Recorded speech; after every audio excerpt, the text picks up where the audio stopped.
everyone. I'm Caroline Rena, and this is my Poem Talks on the Ride of My Life podcast. And some really interesting things came up for me today, and I'm fessing up my these are recorded. They're pre-recorded, so this particular thing came up on March 25th, but you probably won't see it for another, I don't know, a week or two. So, but I did discover something about myself. I was listening to a monologue, what he calls it, from Panache Desai, and discovered some things about myself that have been kind of seeping to the surface for a while. And basically, when I was young, I was raised Jewish, and I never felt like, this is very vulnerable for me because I've never shared this in public, but I never felt like I was connected to God, a higher power, whatever. So I went to Hebrew school, I learned Hebrew, I did my bat mitzvah. But when I was little, the way that that in the Jewish religion, God is written G-T. And for me, looking back, growing up, I never felt a connection with God, and I didn't feel one my entire life. And so I struggled, and I walked my way through it, and I struggled, and I watched, like my mother used to go through different religions, trying to find her way. And then I did that at one point because I was trying to find my way. I went to Buddhist temples, I went to Hindu temples, I went to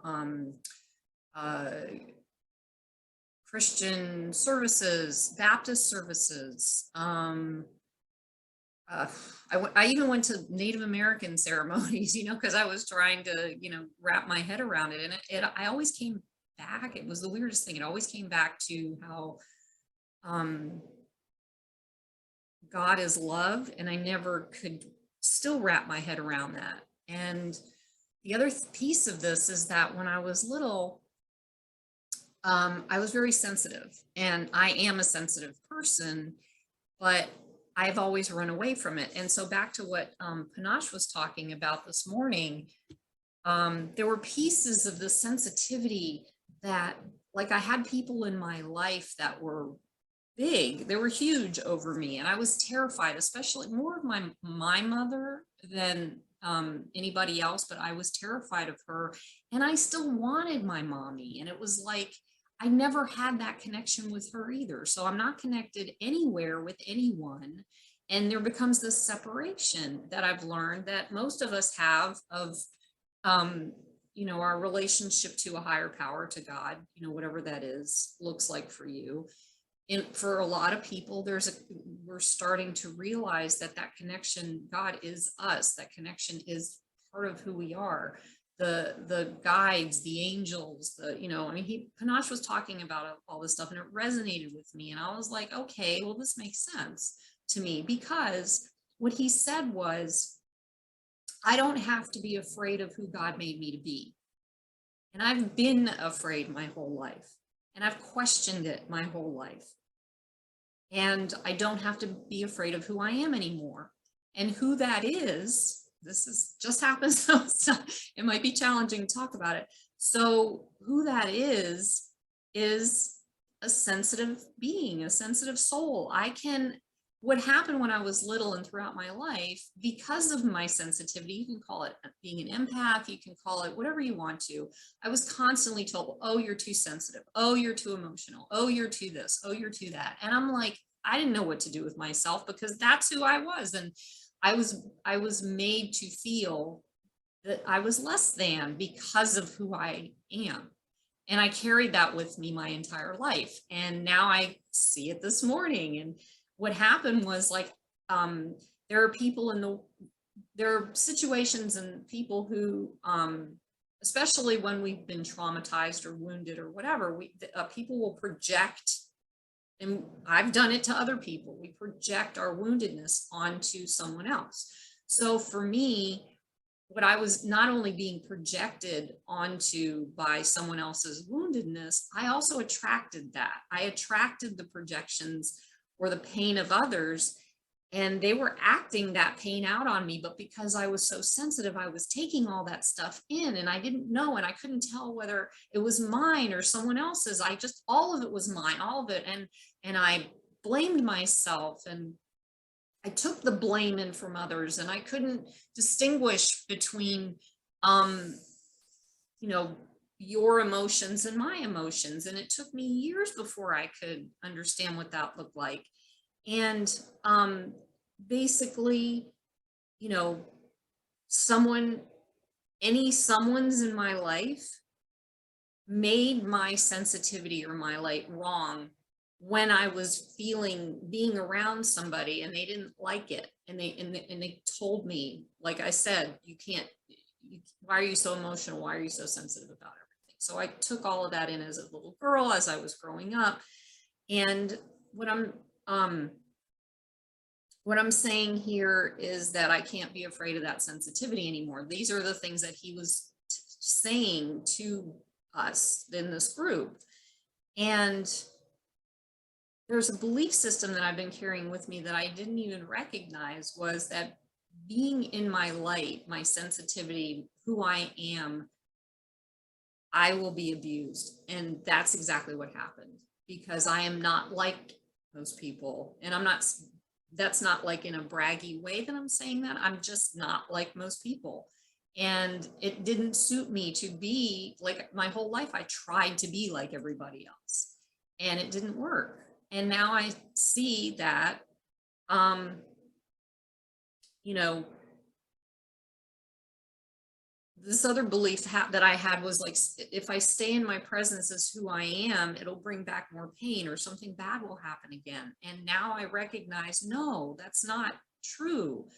When I'm in my presence, when I'm who I am, when I can present to the external world in joy and fun and peace and love, because that's what I have inside of me. That's what we all have. We just can't freaking find it, you know, and unless we do, and I keep going back to this, unless we do the work to find that, to release the old, those old stuck feelings of anger and sadness and fear and shame, or whatever you're feeling, that's what counts. And that's what's helped me get through this. I will tell you this. At the beginning of a situation that occurred in my life, I was in this house I was living in, and something had happened, and I really don't want to get into that because it involves people that I don't want to bring this story out for them. But basically I've talked about parental alienation, but it isn't about the parental alienation. It isn't about what happened. What it's about was what happened with me. That was like the breakdown. That was the moment where I had to start changing my life. And what happened was, when that situation occurred, I was in the basement of this house that I was living in. And I had drawn all the windows. I was like in the deepest, darkest place of depression. I couldn't get off the floor. I was crying for hours when this happened, hours. And I was alone. I was by myself. I felt alone. Nobody, I mean, I had a friend coming up to stay with me, but in the meantime, I had all these things happening, and I just couldn't get myself together. So I was just crashing on the floor, the darkness of the soul, whatever you want to call it. And I remember, this is how alone I felt, and how alone and different I felt from other people, because nobody understood.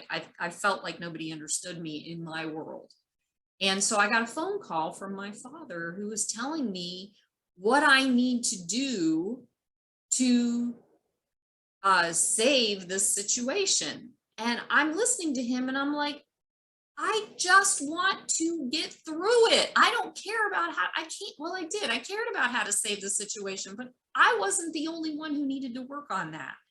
And when something happens, everyone is involved. Everyone works on it. And so it made me feel like, and it wasn't about again, the situation. It was more about like, why are you calling me to tell me how to fix something when I'm right in the middle of this, I guess, for lack of better words, existential crisis? Because it was. And why are you telling me this? Why can't you just support me? Why can't you just love me? Because no one knew how to do that with me. I didn't even know how to do it with me, so I couldn't even ask for it. So it wasn't technically his fault that he was doing that. It was just who he was um, at that time, well, throughout my life. And I never had I never felt a deep connection with him. And so anyway, fast forward to today again. So I'm recognizing the sensitivity made, it feels like it made other people feel uncomfortable. And as a result, it reflected back onto me and I felt uncomfortable. And I stopped being that person. I stopped being who I am. And today, I'm sharing this because I recognize that I need to be who I am. I get to be who I am. I come onto these poem talks because I want to share these poems, with what I was going through a year ago. And I find it interesting now that the wording isn't similar to what happened today, but the feeling behind it was, and the thoughts behind it, because back on July 24th in 2021, I didn't know this information. I just found out about it like 10 minutes ago, and I didn't know this, but these were the feelings that were coming up through me, or coming out through me at that time. And as things progressed, more and more of these thoughts came out, and I just wanted to put pen to paper, as we writers say, and write these out. But I never felt connected with my feelings, and sometimes I felt like my writing was very like I was in the Army for 8 years, so my writing always felt like an after action review.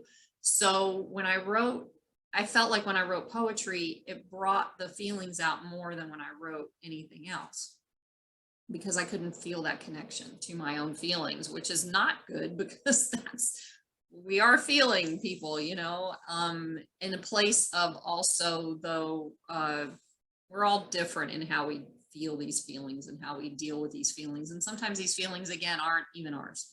So this poem that I wrote is called The Darkness and the Light. And here, I'm gonna see if I can slide this in, get this a little better. Okay, so, all right.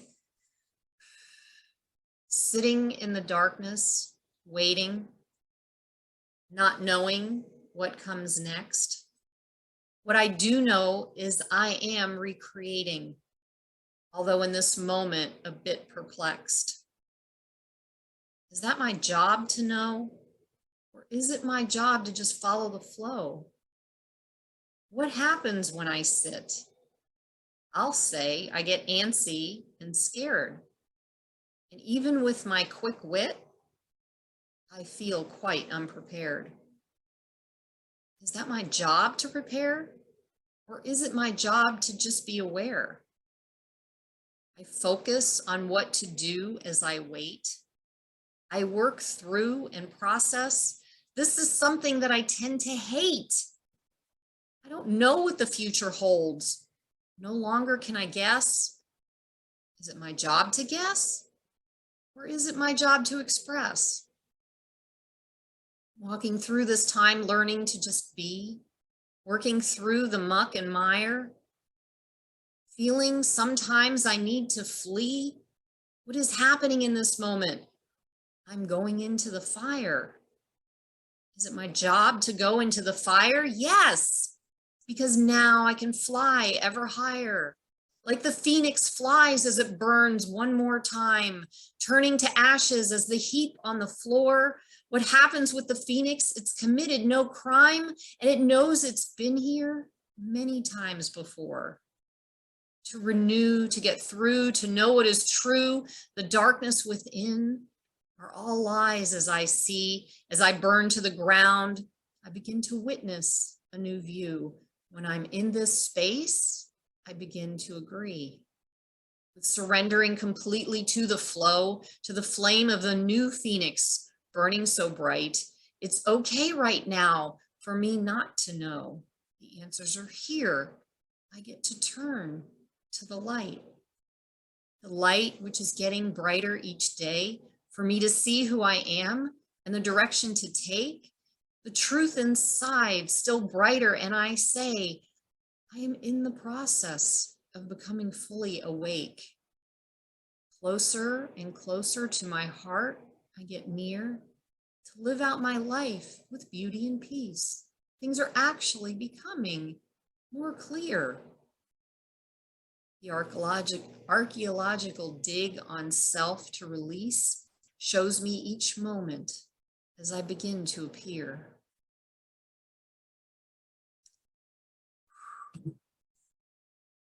So I'm seeing with this, I am beginning to appear to myself. And as I do that, I feel more comfortable to appear in front of you, because this is the deepest, darkest of that little sensitive girl who grew up into the sensitive woman who was squished for being sensitive, who was so afraid of being sensitive that she joined the army for 8 years and had to go through that to recognize really how sensitive she is. And the more processing and the more grieving and the more work and the more connecting with my source and the more deeply going in and recognizing that I am part of that source and understanding all that stuff, my sensitivity is like blossoming, and I see things inside of me that I never saw before, ever. And it's like, it's so incredible to finally know and understand all these things that I've been reading about and being told, the potentialities, the possibilities, all these things, they're all here. They're all here. We just get to make a choice to find that again in ourselves and let go of the lies and the beliefs that we've carried that are not true, and to open up to, and using this has always challenged me, but there's love, there's light, there's truth. And it's not just this like woo kind of love and light. It's like this real solid feeling of knowing that I'm me, I'm a part of something bigger than me. And I just want to share that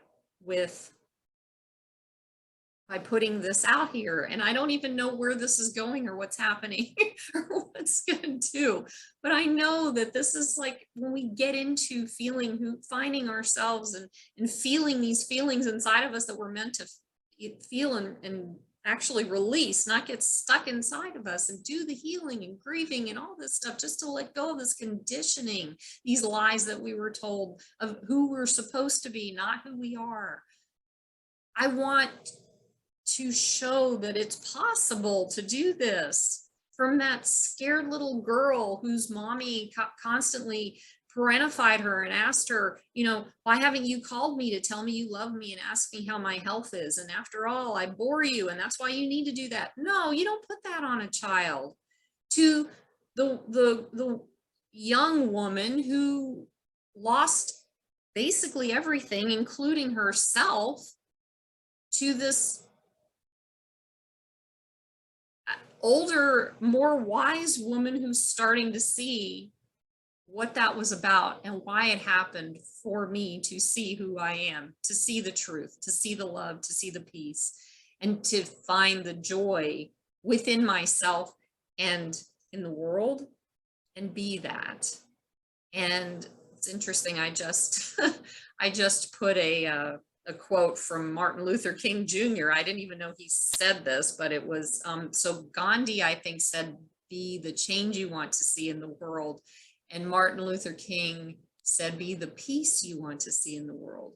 So that's what I'm working on. That's what I'm doing. And that's what I'm sharing. So I hope this helped in some way for you. It really helped me, and it's making me feel lighter, and maybe that's projecting out to you. And I hope you feel that too. But you can do that for yourself, and it is possible. And I just want to say thank you for showing up for me, for you, for you, for me, for everyone today and listening to this. I'm grateful, And I hope you have a beautiful moment wherever you are. And thank you for joining me on the ride of my life.